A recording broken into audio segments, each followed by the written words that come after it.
ॐ सहना भवतु सहनौ भुनक्तु सह वीर्यं करवावहै तेजस्विनावधीतमस्तु मा विद्विषावहै। ॐ शान्ति शान्ति शान्तिः। ॐ पूर्णमदः पूर्णमिदं पूर्णात् पूर्णमुदच्यते पूर्णस्य पूर्णमादाय पूर्णमेवावशिष्यते। ॐ शान्ति शान्ति शान्तिः। विश्वं दर्पणदृश्यमा तुल्यं निजान्तर्गतम् बहिर्भूतं यथा निद्रया कुरुते प्रबोधसमये स्वात्मानमेवाद्वयं तस्मै श्रीगुरुमूर्तये नमः। इदं श्रीदक्षिणामूर्तये। वागीशायस्य वदने लक्ष्मीर्यस्य च वक्षसि यस्यास्ति हृदये संवित् तं नृसिंहमहं भजे। ॐ नमः परमहंसास्वादित चरणकमलचिन्मकरन्दाय भक्तजनमानसनिवासाय श्रीरामचन्द्राय विश्वसर्गविसर्गादि नवलक्षणलक्षितं श्रीकृष्णाख्यं परं धाम जगद्धाम नमामतं। सच्चिदानन्दरूपाय विश्वोत्पत्त्यादिहेतवे तापत्रयविनाशाय श्रीकृष्णाय वयं नुमः।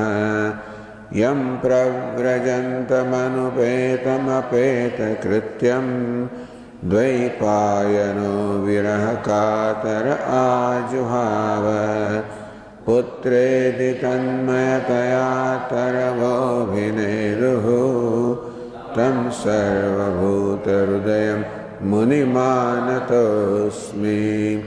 संसारसागरे मग्नं दीनं मां करुणानिधे कर्ममोहगृहीताङ्गं मामुद्धर भवार्णवात्। श्रीमद्भागवताख्योऽयं प्रत्यक्षः कृष्ण एव हि स्वीकृतोऽसि मया नाथ मुक्त्यर्थं भवसागरे। मनोरथो मदीयोऽयं सफलः सर्वथा त्वया निर्विघ्नेनैव कर्तव्यः दासोऽहं तव केशव। शुकरूपप्रबोधज्ञ सर्वशास्त्रविशारद एतत्कथाप्रकाशेन मदज्ञानं विनाशय। जन्माद्यस्य यतोऽन्वयादितरतः चार्थैष्वभिज्ञस्वराट् तेने ब्रह्महृदाय आदिकवये मुह्यन्ति यत्सूरयः। तेजो वारिमृदा यथा विनिमयो यत्र त्रिसर्गो मृषा धाम्ना स्वेन सदा निरस्तकुहकं सत्यं परं धीमहि। श्रीमद्भागवतना एकादश स्कंधમાં 28મો અધ્યાય ચાલી રહ્યો છે।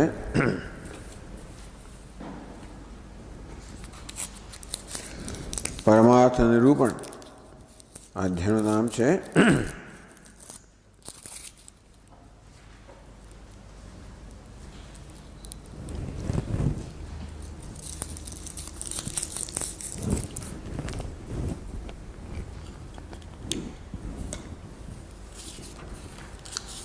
પહેલાં ભગવાને નિરૂપણ કર્યું.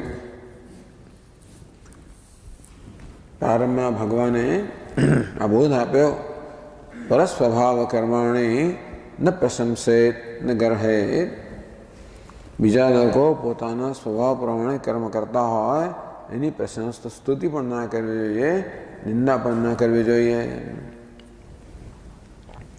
રાગ અને દ્વેષને કારણે સ્તુતિ અને નિંદા થતી હોય છે બીજા જે કરતા હોય એની. વિશ્વમ એકાત્મકમ પશ્યન પ્રકૃત્યા પુરુષેણ છે. વાસ્તવમાં તો વિશ્વ એકાત્મકમ, આ બધી વિવિધતાનો આત્મા તો એક જ છે, અદ્વિતીય પરમાત્મા છે. ખરી પુરુષ અને પ્રકૃતિ એ પ્રકારે એમાંથી આ જગત બનેલું છે, પરંતુ બધું અધિષ્ઠાન તો એક અદ્વિતીય પરમાત્મા છે. તેથી જે કોઈ છે, જે કાંઈ છે વાસ્તવમાં પરમાત્મા સ્વરૂપ જ છે. એ જ જોતા જ્યાં સુધી ઉપાધિને વેશને મહત્વ આપવામાં આવે છે ત્યાં સુધી રાગ દ્વેષ હોય છે. કારણ કે ઈશ્વર સત્વ, રજસ અને તમસ આ ત્રણ ગુણનો વેશ ધારણ કરીને, આ પુરુષ પ્રકૃતિનો વેશ ધારણ કરીને પ્રગટ થયેલો છે. મોહિતમ ના વિજાનાતિ મામેભ્ય પરમભ્યમ. ભગવાન કહે છે કે આ સત્વ, રજસ, તમસ ત્રણ ગુણોનો વેશ ધારણ કરીને હું પ્રગટ થયેલો છું. લોકો આ વેશને સત્ય માને છે અને વેશનું ધારણ કરનાર હું મને ઓળખી શકતા નથી. વિશ્વમ એકાત્મકમ પશ્યન. વિશ્વના અનેક આત્મા નથી, એક જ આત્મા છે. તેથી સ્તુતિની નિંદા જ્યાં સુધી વેશને સત્યતા આપવામાં આવે ત્યાં સુધી. પરંતુ વેશ ધારણ કરનાર આ પરમાત્મા છે એ પ્રકારે જ્યારે જોવામાં આવે ત્યારે સ્તુતિ નિંદાનો કોઈ અવકાશ રહેતો નથી. એ બધું ભગવાને પછી સુંદર રીતે બતાવ્યું.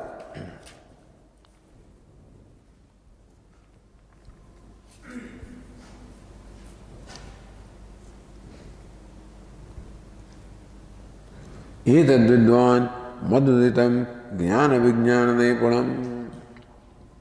હે ઉદ્ધવ, આ જ્ઞાન અને વિજ્ઞાનની નિપુણતા જેનામાં છે. મદ ઉદિતમ વિદ્વાન, મેં જે ઉપદેશ કર્યો એનું જ્ઞાન ધરાવનાર, જ્ઞાન અને વિજ્ઞાનની નિપુણતા ધરાવનાર. મહાપુરુષ ન નિંદતી ન સ્તવતી. અર્થાત એ પરમાર્થ તત્વનું જ્ઞાન થાય ત્યાર પછી નિંદા અને સ્તુતિને કોઈ અવકાશ રહેતો નથી. જેની નિંદા કરીએ છીએ એ પણ વાસુદેવ છે, જેની સ્તુતિ કરીએ છીએ એ પણ વાસુદેવ જ છે. એક વાસુદેવ જ આ સર્વ નામ રૂપમાં છે. એ પ્રકારની સ્પષ્ટ દ્રષ્ટિ પ્રાપ્ત થાય પછી કોઈ પ્રસંગ, અને હું જ આ સર્વ વેશમાં પ્રગટ થયેલો છું. આ પ્રકારે જ્ઞાન થાય ત્યારે સ્તુતિ કે નિંદાને કોઈ અવકાશ રહેતો નથી. લોકે ચરદે સૂર્ય બતાવે, સૂર્ય અસંગ છે અને સર્વ પ્રત્યે સમાન ભાવ રાખનારો છે. તેમ અજ્ઞાની પુરુષ પણ અસંગ છે, સર્વ પ્રત્યે સમાન ભાવ રાખીને વિચરણ કરે છે. નિસ્સંગો વિચરેદ હે. નિસ્સંગ બને એણે અહીંયા વિચરણ કરવું જોઈએ. એટલે કેમ સ્તુતિ નિંદા ન થવી જોઈએ? કે સ્તુતિ નિંદા કરવાથી તો મનુષ્ય બંધાય છે.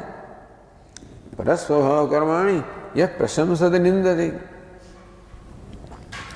જે આ રીતે ઉપાધિને વેશને સત્યતા આપીને બીજા પોતાના સ્વભાવ પ્રમાણે જે આચરણ કરતા હોય એની પ્રશંસા કરે કે નિંદા કરે,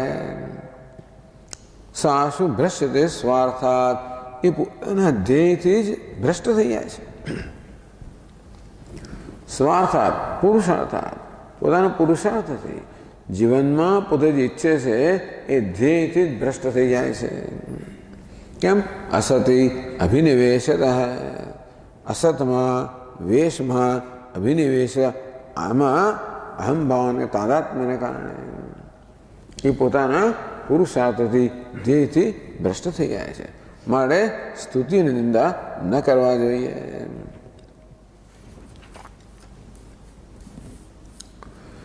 હવે ઉદ્ધવજી પછી પ્રશ્ન પૂછે છે કે ભગવાન આ બે તત્વ આપ્યા, એક છે દ્રષ્ટા અને બીજું દૃશ્ય. દ્રષ્ટા આત્મા છે, દૃશ્ય અનાત્મા છે. આત્મા દ્રષ્ટા છે, દેહ દૃશ્ય છે, અનાત્મા છે. એ ચેતન છે, એ જડ છે. તો ચેતનને પણ સંસાર ન હોઈ શકે કે જડને પણ સંસાર ન હોઈ શકે. પ્રશ્ન એ થયો કે કોનો છે આ સંસાર?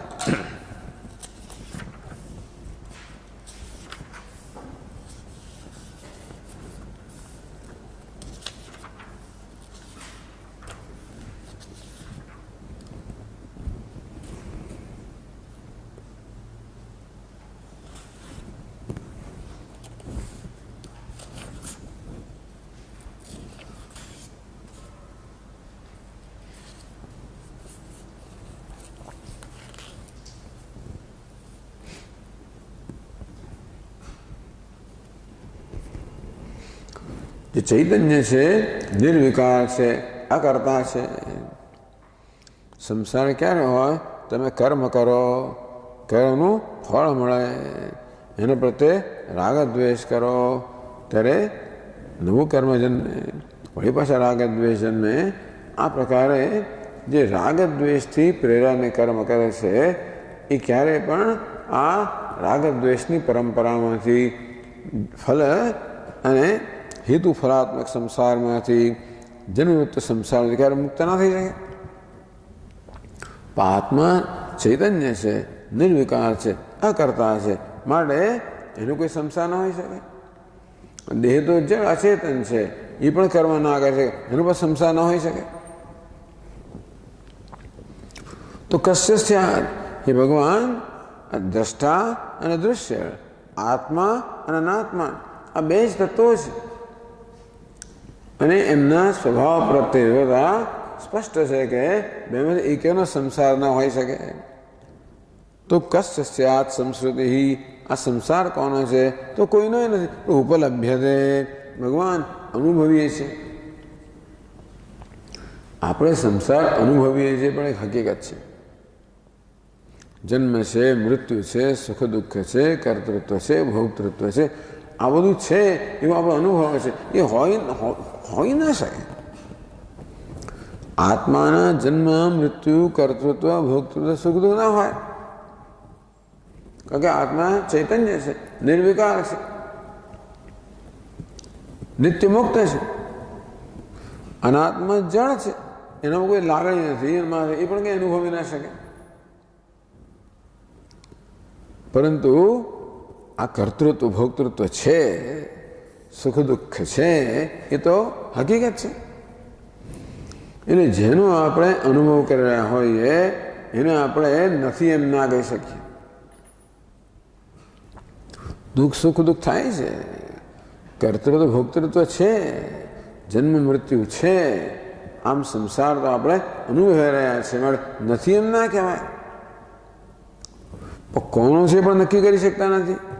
માત્ર આત્મા અને અનાત્મા બે જ ખોટી છે, બેમાંથી એકેનો હોઈ ના શકે. તો આ સંસાર જે આપણે અનુભવીએ એ કોનો છે?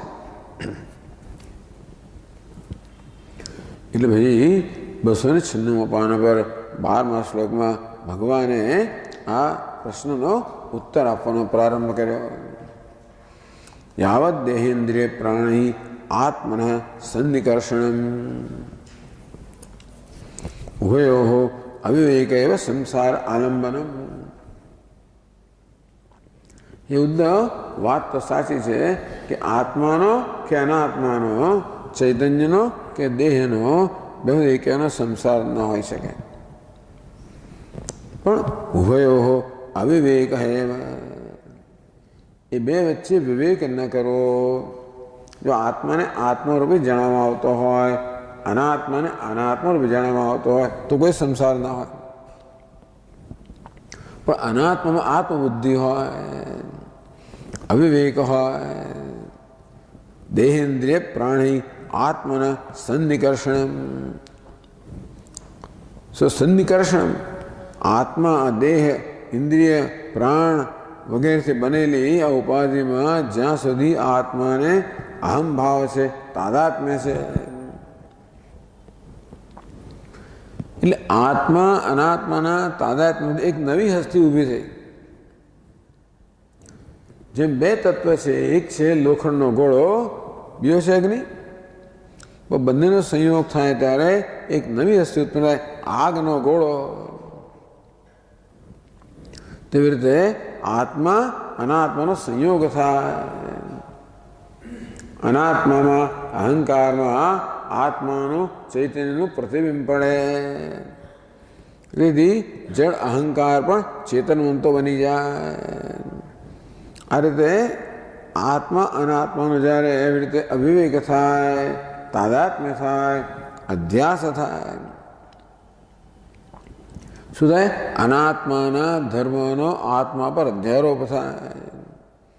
દાખલા તરીકે દેહ અનાત્મા છે, દેહનો જન્મ છે, દેહનું મૃત્યુ છે, પરંતુ દેહ સાથે આત્માનું તાદાત્મ્ય હોય ત્યારે દેહના ધર્મો જાણે કે આત્માના ધર્મ બની જાય.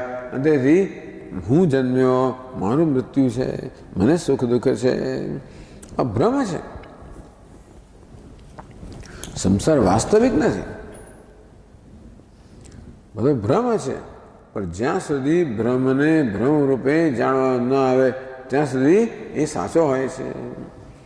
આમ જે દોરડું હોય તે આપણને સર્પનો ભ્રમ થાય, ભ્રમ છે. પણ જ્યાં સુધી એને ભ્રમ નથી જાણતા, સાપને સાચો જાણીએ ત્યાં સુધી એ સાપ ભયનું, દુઃખનું કારણ બને છે. તે રીતે આત્મા અને અનાત્માના તાદાત્મ્યમાંથી, અવિવેકમાંથી જેનો અહંકાર છે એ મિથ્યા છે.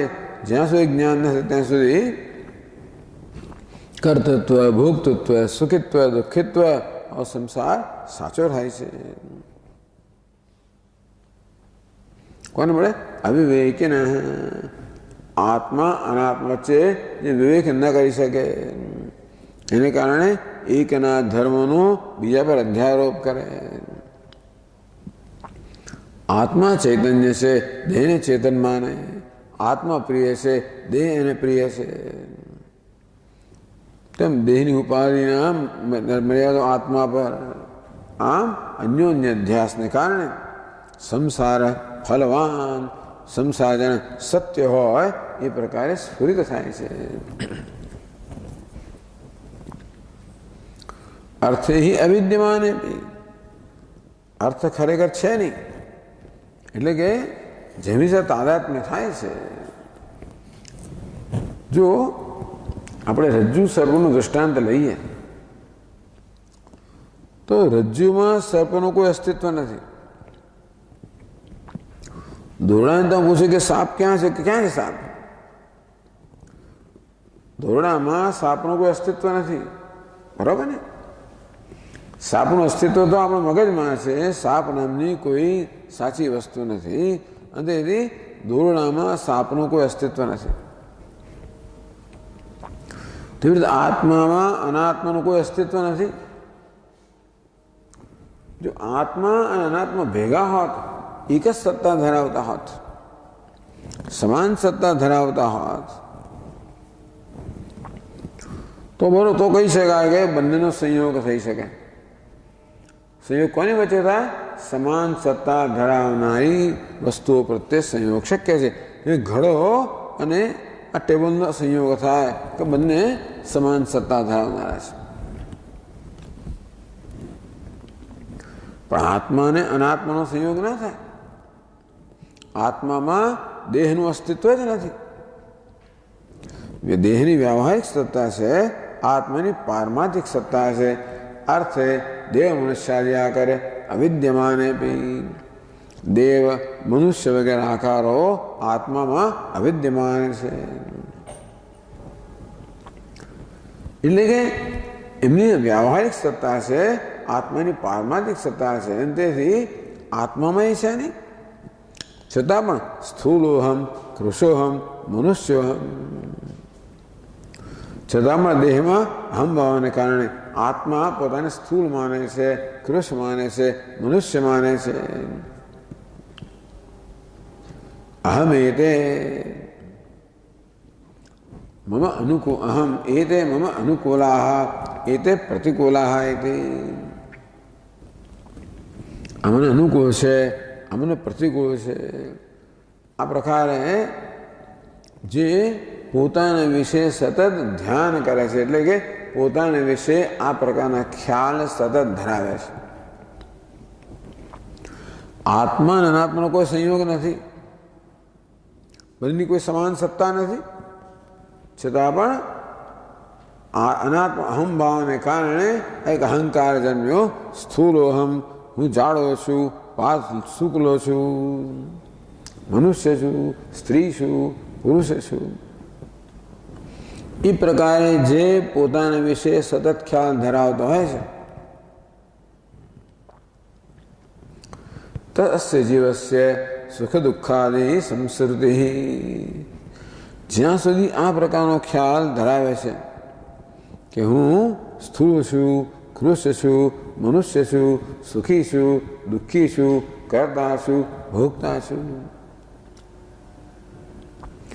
આ બધા જ ખ્યાલ ઉપાધિમાં અહમ ભાવ ધરાવવાને કારણે જન્મેલા છે.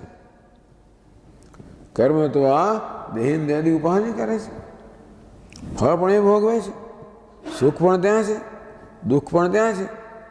આ કર્તૃત્વ, ભોક્તૃત્વ, સુખિત્વ, દુઃખિત્વ, આ કશાનું આત્મામાં કોઈ અસ્તિત્વ નથી. છતાં પણ એ પ્રકારના ધર્મનો અધ્યારોપ કરવાને કારણે પોતાને સંસારી માને છે. જ્યાં સુધી આ પ્રકારના ખ્યાલ છે, જ્યાં સુધી આ પ્રકાર અધ્યારોપ છે, ત્યાં સુધી સંસ્કૃતિ ન નિવર્તતે, સંસાર નિવૃત્ત થતો નથી. સ્વપ્ને અનર્થાગમો યથા. સ્વપ્નના પદાર્થો વાસ્તવમાં છે નહીં, પરંતુ સ્વપ્નમાં એ પદાર્થોને સત્યમાં લેવામાં આવે. કોઈ મારા પર આક્રમણ કરે, જેલમાં પૂરી દે, ફટકારે, ચાબુકો મારે, સજા કરે,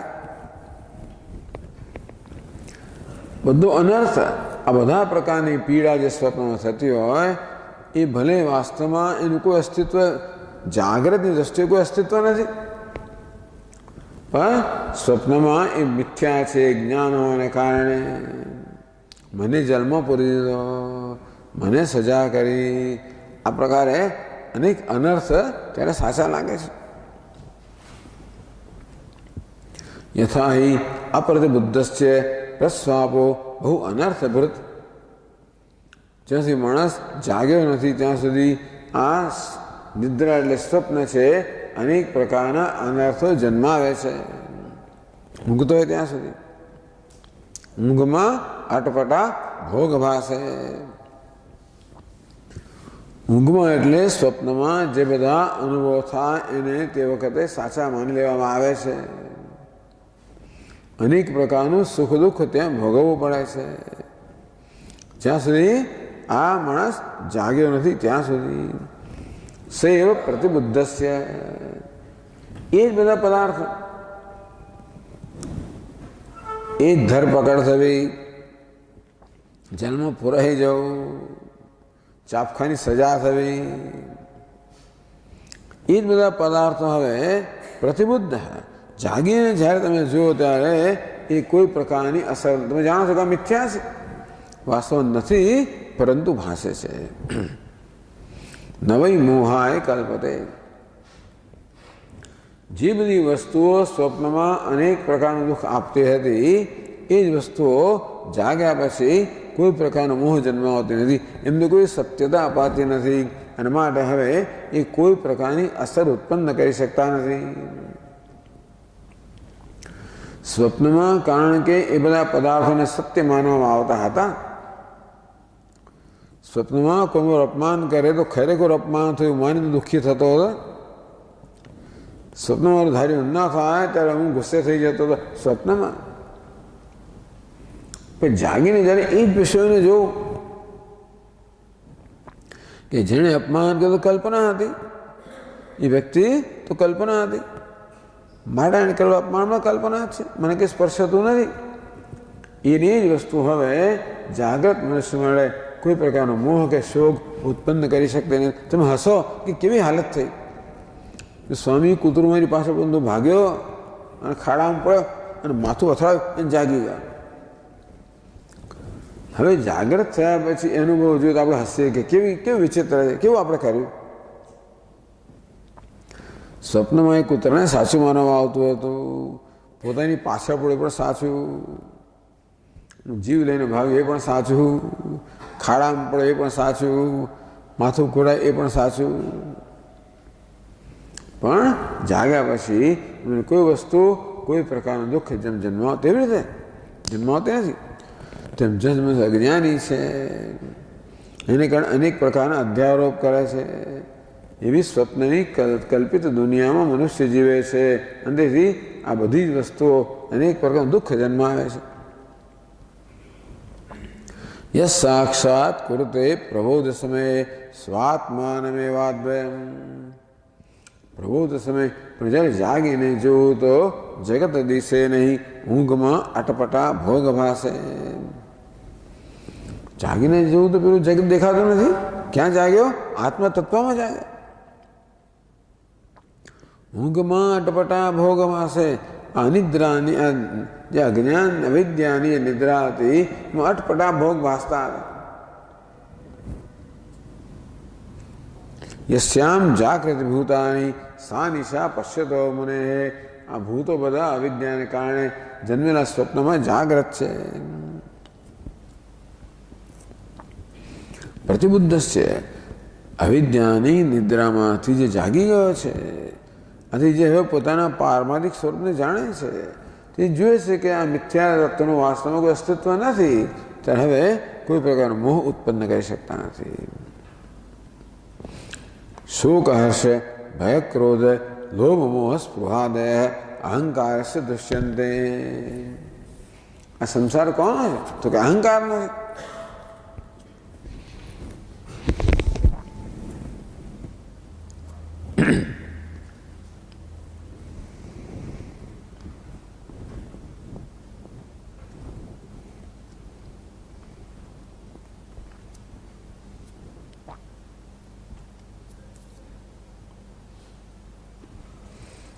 અહંકાર લક્ષણો દેહાદિ સન્નિકર્ષેવ સંસાર આલંબનમ. દેહ વગેરેમાં અહંભાવને કારણે જે અહંકાર જન્મ્યો એ જ એના પર સંસાર આલંબિત છે. અહંકાર છે, સંસાર છે. અહંકાર નથી, સંસાર નથી. અન્વય વ્યતિરેક. શોક હર્ષ ભય ક્રોધ લોભ મોહ સ્પૃહાદય. શોક હર્ષ ભય ક્રોધ લોભ મોહ સ્પૃહા વગેરે જેને આપણે સંસાર કહીએ. અહંકાર દૃશ્યંતે. આ બધા અહંકારના છે, એ સ્પષ્ટ જોઈ શકાય છે. સુપ્તે હમીને દૃશ્યંતે. કહ્યું ને, મેં કહ્યું ને આગળ કે શ્રીધર સ્વામી આ અદ્વૈત મકરંદનો આ શ્લોક જે ટાંકે છે, અદ્વૈત મકરંદ બહુ પ્રાચીન ગ્રંથ થઈ ગયો ને. શ્રીધર સ્વામી જ્યારે ટાંકે એટલે એના કરતાં જૂનો થઈ ગયો, એનું પ્રસિદ્ધ હશે એ જ્યારે ટાંકે ત્યારે.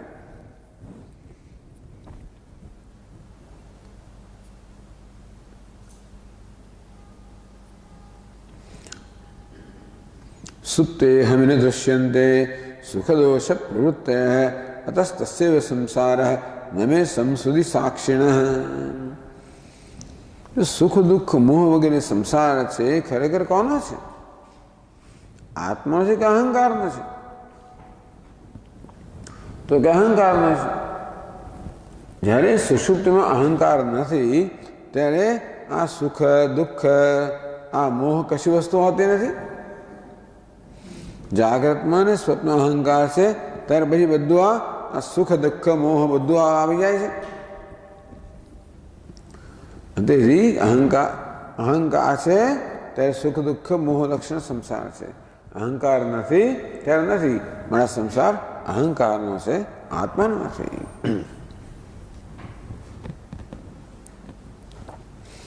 અહંકાર સુદુષ્ટંતે જન્મ મૃત્યુશ્ચ આત્મન. જન્મ મૃત્યુનો સંસાર અહંકારનો છે, આત્માનો નથી.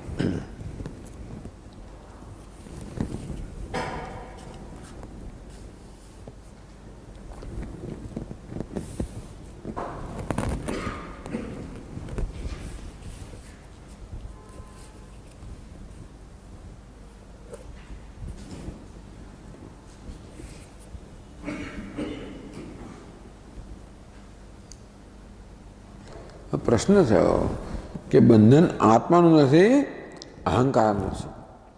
દેહનું પણ બંધન નથી, આત્માનું પણ નથી.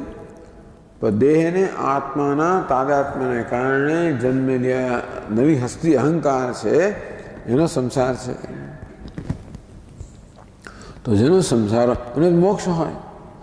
આત્માનો સંસાર નથી, પણ આત્માને મોક્ષ નથી, એ તો નિત્ય મુક્ત છે. દેહને સંસાર નથી, તે દેહનો મોક્ષ પણ નથી. અહંકારને સંસાર છે, તેથી અહંકારને મોક્ષ. એ ચિંતા એ થઈ કે એનો અર્થ એ થયો કે મોક્ષ અવસ્થામાં અહંકાર રહેવાનો જ. જેનો સંસાર છે એનો મોક્ષ છે. સંસાર અહંકારનો છે, તો મોક્ષ પ્રાપ્ત થાય ત્યારે મોક્ષ પણ અહંકારનો જ હોવાનો. તો ભાઈ કેવી રીતે મુક્ત થાય? અહંકાર તો રહ્યો, મુક્ત કેવી રીતે થાય?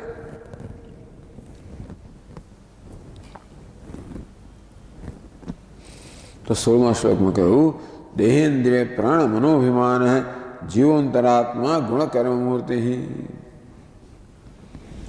દેહેન્દ્રિય પ્રાણ મન અભિમાન,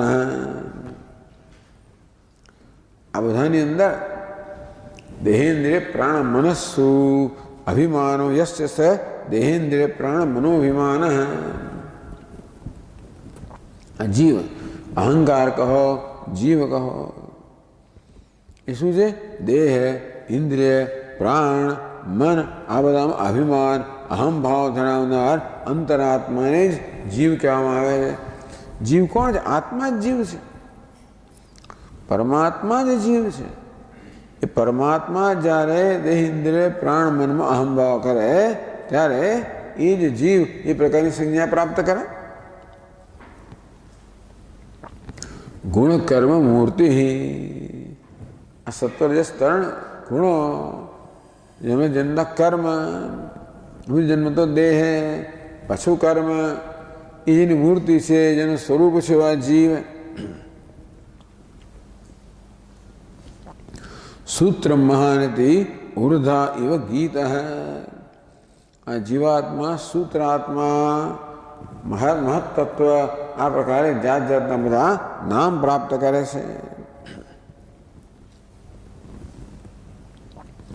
સંસાર આધાવધિ કાલતંત્ર. તો કાલતંત્ર જે કાળને પરાધીન છે, એ પરમાત્મા કાલ શબ્દ વાપર્યા. કલયતિ ઇતિ કાલ, પરમેશ્વર એવું કહી દીધું. કલયતિ ઇતિ કાલ પરમેશ્વર. કલય ધારયતિ, કલયતિ ધારયતિ ઇતિ કાલ. કલ એટલે ગણવું એમ પણ થાય. કાળ કોણ છે? ગણતરી કરનાર છે.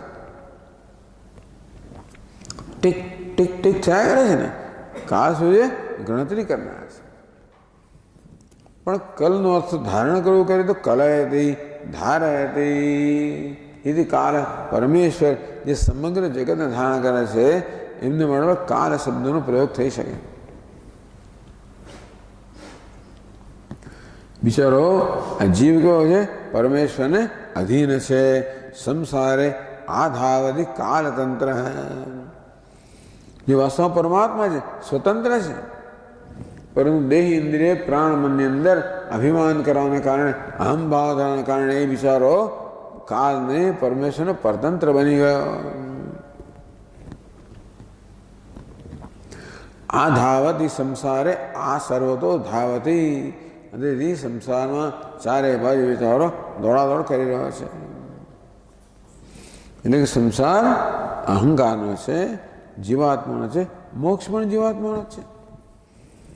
એટલે વેદાંતને લોકો એમ કહે કે ભાઈ મોક્ષમાં પણ અહંકાર હોય છે. કેવો અહંકાર છે? જ્ઞાની અહંકાર. બંધનાત્મક અહંકાર નથી. જેવી રીતે કોઈ અભિનેતા જાણી જોઈને ભિખારીનો વેશ લે તો કંઈક અભિમાન હોય છે, હું ભિખારી છું. એવું અભિમાન તો એ ભીખ માગી જ ના શકે, એવો વેશ ન ભજવી શકે. વેશ ભજવનારે કઈક પ્રકારનો એને અહંકાર છે, ખ્યાલ છે, હું ભિખારી છું. પણ જ્યાં જગ્યાએ મિથ્યા છે માટે એ બંધન કરનાર નથી. તેવી રીતે મુક્ત થયા પછી આ સંસાર કોઈ બંધન કરનાર રહેતો નથી.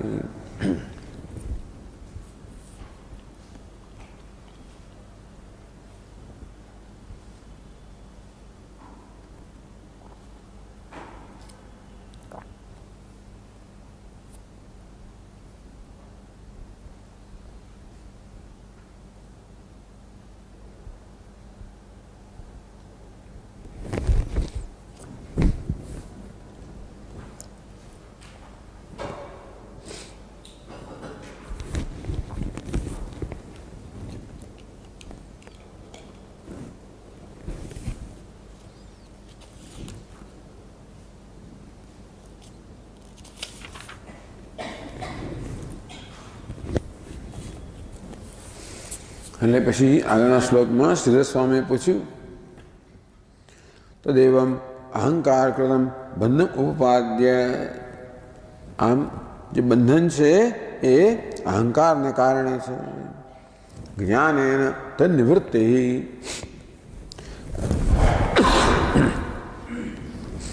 તો જ્ઞાનથી બંધનની નિવૃત્તિ છે એ વસ્તુ 17મા શ્લોકમાં કહે છે.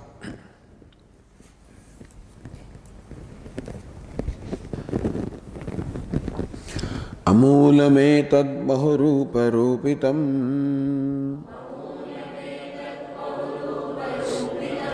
મનોવચઃ પ્રાણ શરીર કર્મ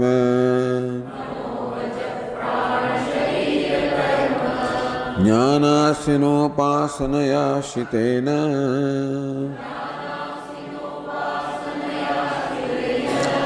છિત્વા મુનિર્ગામ વિચરત્ય તૃષ્ણઃ.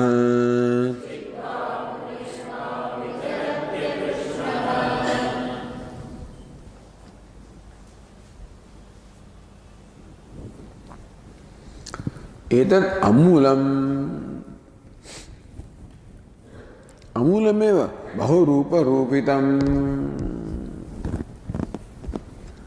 वास्तव में बहुरूप अनेक प्रकार रूप देव मनुष्यादि रूप ही रूपितम प्रकाशिकम. આજે છે અનેક પ્રકારના રૂપથી રૂપિત છે.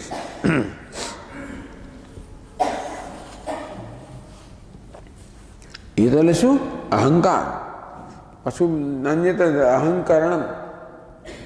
એતદ અહંકરણમ અમૂલમ. અહંકાર વાસ્તવમાં અમૂલ છે. એનું મૂળ નથી, એનું કારણ નથી, એનું કોઈ સત્વ નથી, એમાં કોઈ સત્યતા નથી.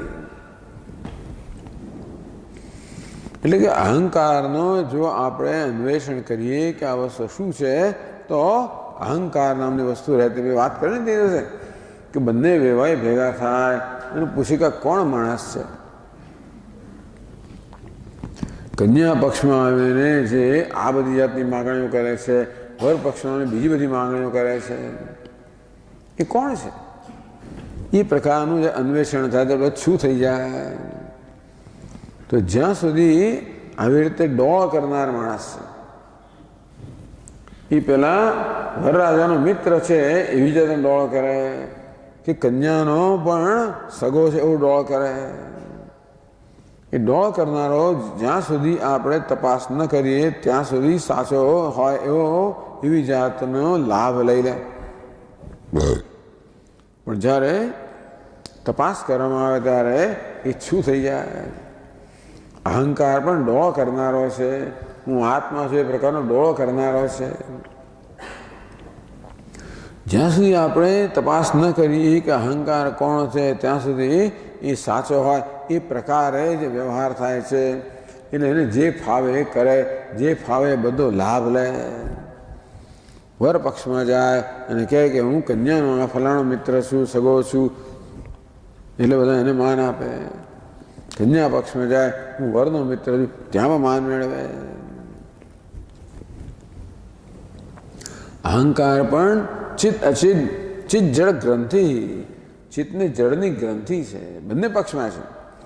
આત્માના પક્ષમાં ને આત્મા અનાત્માનો જે તાદાત્મ્ય છે, સંનિકર્ષ અહીંયા કહેવામાં આવ્યો, એ જ અહંકાર છે. એટલે એમાં આત્માનો પણ અંશ છે, અનાત્માનો પણ અંશ છે.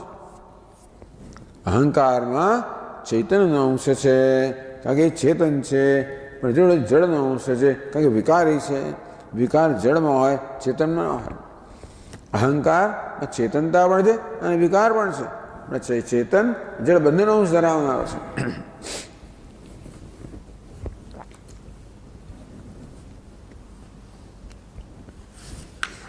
તો હવે રીતે અહંકાર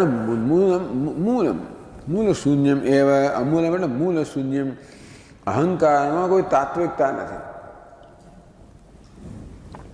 અહંકાર શું છે પૂછી ત્યારે ખબર પડી કે આ અંશ છે એ તો અનાત્મા છે, પેલો અંશ તો આત્મા છે. એ આત્મા અનાત્માને છૂટા કરવા તો રહે શું, કશું ના રહે. તે તત્વ છે તો આત્મા અને અનાત્મા બે હસ્તી છે, અને આત્મા અનાત્મા ક્યારે ભેગા થઈ શકે જ નહીં. જે આત્મા છે ત્યાં અનાત્માનું કોઈ અસ્તિત્વ નથી. જેમ દોરડો અને સાપના આપણે જોડી શકીએ, ના જોડી શકીએ. તેમ આત્મા અનાત્મા સંયોગ હોય ના શકે. પરંતુ અવિદ્યાને કારણે એ સંયોગ જાણે કે છે.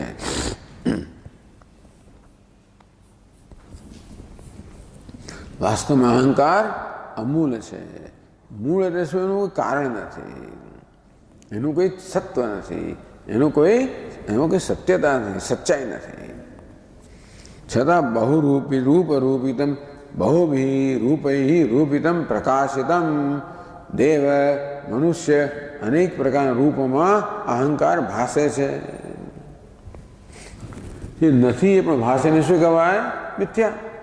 તે કહે છે કે ઐન્દ્રજાલિક તુલ્યમ. ઇન્દ્રજાળ એટલે માયા. ઐન્દ્રજાલિક એટલે માયાવી. માયાવી જેવી રીતે વસ્તુ નથી છતાં પણ હવાનો આભાસ ઉત્પન્ન કરે છે.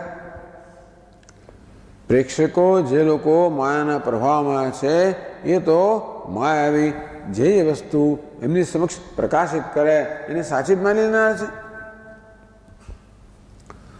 તો આ રીતે દૃષ્ટાંત આપ્યું જાદુનું. કેવી રીતે જાદુગર જેનું અસ્તિત્વ જ નથી એવી વસ્તુઓ કે બતાવે છે, અને જે લોકો જાદુના પ્રભાવમાં છે એ કેવી રીતે બધાને સાચું માની લે છે. તો માયા પણ જે નથી એ બધી વસ્તુઓને બતાવે છે, અને અવિવેકી મનુષ્યને સાચું માની લે છે.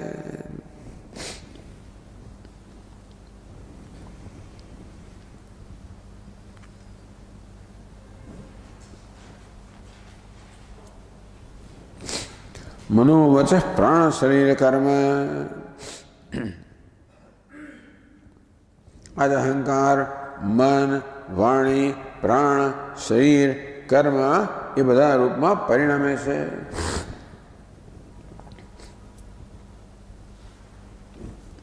તો આ તો અહંકારની વાત કરે. હવે શું કરવાનું? અહંકારને અજ્ઞાનની ઉપજ છે અહંકાર, એને છેદવો કેવી રીતે? કે જ્ઞાનાસિના અસંગ શસ્ત્રેણ દૃઢેન છિત્વા. અસંગ શસ્ત્રથી, અસી એટલે તલવાર, જ્ઞાનાસિના જ્ઞાનરૂપી ખડગથી છિત્વા. જ્ઞાન ખડગ એક ખડગ તલવાર છે ને એ પણ એકદમ તીક્ષ્ણ હોવી જોઈએ. જો બુઠ્ઠી હોય તો છેદાતું નથી. એટલે જ્ઞાનરૂપી તલવારને પણ શીતેને, એને પણ શીત બનાવવી જોઈએ, તીક્ષ્ણ બનાવવી જોઈએ, ધારદાર બનાવવી જોઈએ. પથ્થર પર ઘસવી પડે. કયા પથ્થર પર? તો ઉપાસનાયા. અસંગ શસ્ત્ર એટલે કહ્યું ને, અસંગ શસ્ત્રને દૃઢેન છિત્વા. અસંગ શસ્ત્ર છે પણ દૃઢ એટલે એકદમ, એ પણ એકદમ મજબૂત બનવું જોઈએ. તો જ એનો ઘાથી એકદમ ધારદાર હોવું જોઈએ, તો જ એના ઘાથી પેલું વૃક્ષ છેદાય. તો આપણું જ્ઞાન તો ખરું, પણ એને એ જ્ઞાન તલવારને ધારદાર ઉપાસના વારો નિરિધ્યાસનથી. હું બ્રહ્મ છું, હું બ્રહ્મ છું, હું બ્રહ્મ છું. તો ઉપાસના એટલે ઈશ્વરનું ધ્યાન. તો કર્મ ઈશ્વરને સમર્પિત કરવા, ઈશ્વરનું ધ્યાન કરવું, આ દ્વારા અંતઃકરણ શુદ્ધ બને, નિશ્ચલ બને. અને ત્યારે પેલું જ્ઞાન એમાં સ્થિર થાય ને તો ન થાય. प्रसादे सर्व दुखानाम हानिरस्यो बजायते प्रसन्न चेतसो श्यासु बुद्धि पर्यवतिष्ठते। भगवान के જ્યારે અંતઃકરણ શુદ્ધ બને ત્યારે બધા દુઃખોનો અંત આવી જાય છે। આ શોક છે એ તો મનની વાસ્તવમાં કલ્પના જ છે। મનમાં રાગ દ્વેષ હોય ત્યાં સુધી મન આ શોકની વગેરે કલ્પનાઓ કર્યા કરે, દુઃખી થયા કરે। પણ જ્યારે રાગ દ્વેષ ન હોય ત્યારે મન કોઈ કલ્પના ન કરે। આ તો મન પોતાને માટે જ દુઃખ ઉત્પન્ન કરે છે રાગ દ્વેષ દ્વારા। કશાકને અનુકૂળ કે બીજા કશે પ્રતિકૂળ કે એમ કરીને અનુકૂળ હોય હર્ષ, પ્રતિકૂળ હોય શોક, આ પ્રકારે રાગ દ્વેષને કારણે મન હર્ષ અને શોકના આવેગોમાં ઝોલા ખાતું હોય છે। તો ઉપાસના એ જ મને જ્યારે ઈશ્વરમાં જોડવામાં આવે, ઈશ્વરના ચિંતનમાં જોડવામાં આવે, મન સામાન્ય રીતે જગતના વિશ્વનું ચિંતન કરતું હોય છે અને પ્રયત્નપૂર્વક ઈશ્વરના ચિંતનમાં જોડવામાં આવે। ક્લેશ તો છે એમાં, બંને સંસાર મુક્ત કરીને ઈશ્વરમાં જોડવામાં ક્લેશ તો ખરો, છતાં પણ ભગવાનનું સ્વરૂપ એવું તો આકર્ષક હોય છે। ભગવાનનું સ્વરૂપ આકર્ષક હોય છે એટલે એમાં સૌંદર્ય હોય છે, માધુર્ય હોય છે, સૌષ્ઠવ હોય છે, બધું ઘણું બધું હોય છે ને।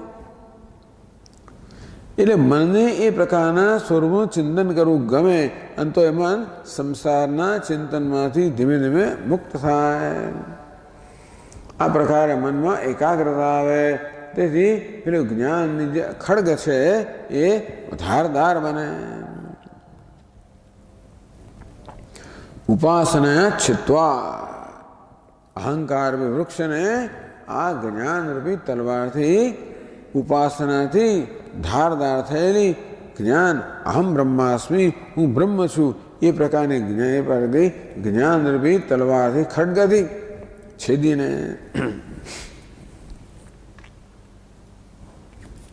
કે ગુરુ ઈશ્વર ઉપાસના, ગુરુની ઉપાસના અને ઈશ્વરની ઉપાસના।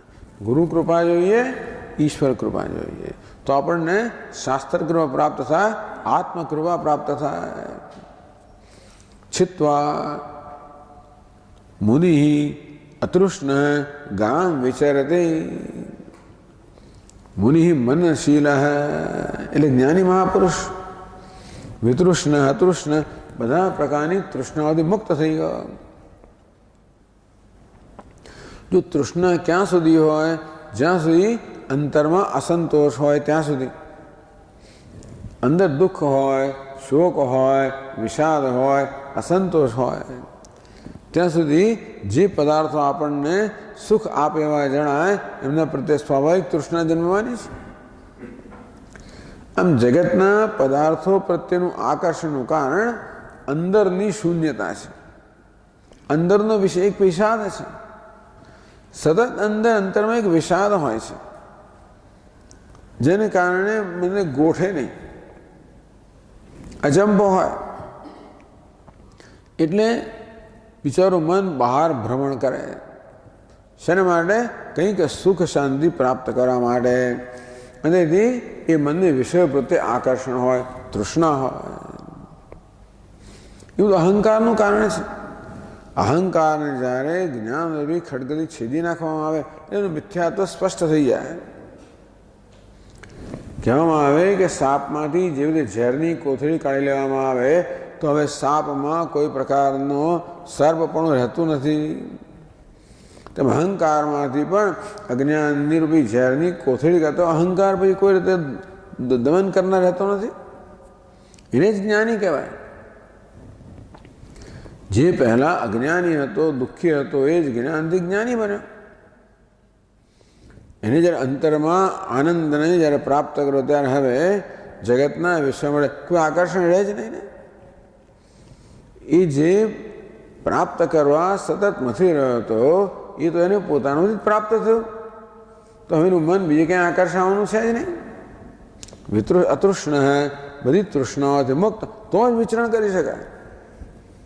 ગામ વિચરતી, એ પૃથ્વી પર વિચરણ કરે છે. વિચરણ કરવું એટલે મુક્ત મને ફરવું. આખો દરો જા કરવું કે વિચરણ કરવું એટલે મુક્ત મને ફરવું. વિચરણ ક્યારે થાય? કશી જગ્યા માટે પણ આસક્તિ ના હોય ત્યારે. કે સ્થળમાં આસક્ત આપણે છોડીએ નહીં એને, અથવા બીજામાં આસક્ત તો ત્યાં જઈએ તો એને વિચરણ ના કહેવાય, ક્યાં આસક્તિ નથી. અનિકેત સ્થિરમતિ, અનિકેત જેને કોઈ નિકેત નથી, જેને કોઈ રહેવાનું સ્થાન જ નથી. એટલે જે કોઈ જે સ્થાનને પોતાનું સ્થાન માનતો નથી, જેને કોઈ સ્થાનમાં આસક્તિ નથી, જ્યાં હોય ત્યાં રહે. ક્યાંક રહે ખરો, જ્યાં હોય ત્યાં રહે. આ જગ્યાએ રહેવાનું, આ જગ્યાએ નહીં એવું કશું નહીં, આ જ મારું છે અમારું એવું કશું નહીં. તો બધી તૃષ્ણાથી મુક્ત અનાસક્ત બનીને આ જ્ઞાની પુરુષ ગામ વિચરતી, એ પૃથ્વી પર ભ્રમણ કરે છે, વિચરણ કરે છે, અસક્ત બનીને, અનાસક્ત બનીને. આ રીતે ઉપાય કયો? અહંકાર જો બંધનનું કારણ હોય તો જ્ઞાન છે બંધનમાંથી મુક્ત થવાનું સાધન છે. પણ એ જ્ઞાનરૂપી ખડગ, વારંવાર જ્ઞાનને ખડગ સાથે સરખાવવામાં આવે છે. ખડગથી જેવી રીતે પેલું સંસાર તો વૃક્ષ છેદાય તેવી રીતે આ જ્ઞાનથી સંસાર વૃક્ષને છેદવામાં આવે છે. પણ દૃઢેને છિત્વા, એ ખડગને તીક્ષ્ણ ધારદાર બનાવવા જોઈએ. એટલે વિવેકરૂપી, વિવેકના રૂપી, ત્યાં શંકરાચાર્ય મહારાજ કે વિવેકરૂપી પથ્થર પર આ અસંગરૂપી ખડગ છે એને ધારદાર બનાવવાનો. વારંવાર વિવેક કરવાનો. મન વળી ક્યાંક ભાગે, વિવેક કરવાનો. તને શું જોઈએ? વિરજ્ય વિષયવ્રાતા દોષ દૃષ્ટ્યા મુહુર્મુહુ. વારંવાર મન જ્યારે પેલા તૃષ્ણાના વિષયમાં દોષ દર્શન કરે ત્યારે વળી પાછું મન પાછું આવે, પાછું ભાગે તો દોષ દર્શનથી પાછું લાવે. એમ કરીને જગત વિષયોના દોષ દર્શનથી મનને આ તૃષ્ણાથી મુક્ત કરવામાં આવે, અંતર્મુખ કરવામાં આવે. આ રીતે સંસારનું સ્વરૂપ બતાવ્યું. એમાંથી બહુ લાંબુ પ્રવચન છે, હજી તો ઘણું લાંબુ પ્રવચન છે, પણ મુક્તનો ઉપાય બતાવે છે.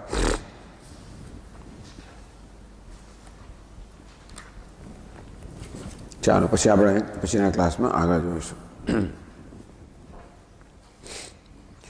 ઓમ પૂર્ણમદ પૂર્ણમિદમ પૂર્ણાત પૂર્ણમુદચ્યતે પૂર્ણસ્ય પૂર્ણમાદાય પૂર્ણમેવાવશિષ્યતે. ઓમ શાંતિ શાંતિ શાંતિ. સચ્ચિદાનંદરૂપાય વિશ્વોત્પત્યાદિહેતવે તાપત્રયવિનાશાય શ્રીકૃષ્ણાય વયં નમઃ. જન્માદ્યસ્ય યતોન્વયાદિતરતઃ ચાર્થેષ્વવિઘ્નસ્વરાટ્ તેને બ્રહ્મહૃદાય આદિકવયે મુહ્યન્તિ યત્સૂરયઃ. હૃદા યથા વિનિમયો યત્ર ત્રિસર્ગો મૃષા ધામ્ના સ્વેન સદા નિરસ્તકુહકં સત્યં પરમ ધીમહિ. ઓમ શાંતિ શાંતિ શાંતિ. હરિ ઓમ. શ્રી ગુરુભ્યો નમઃ. હરિ ઓમ.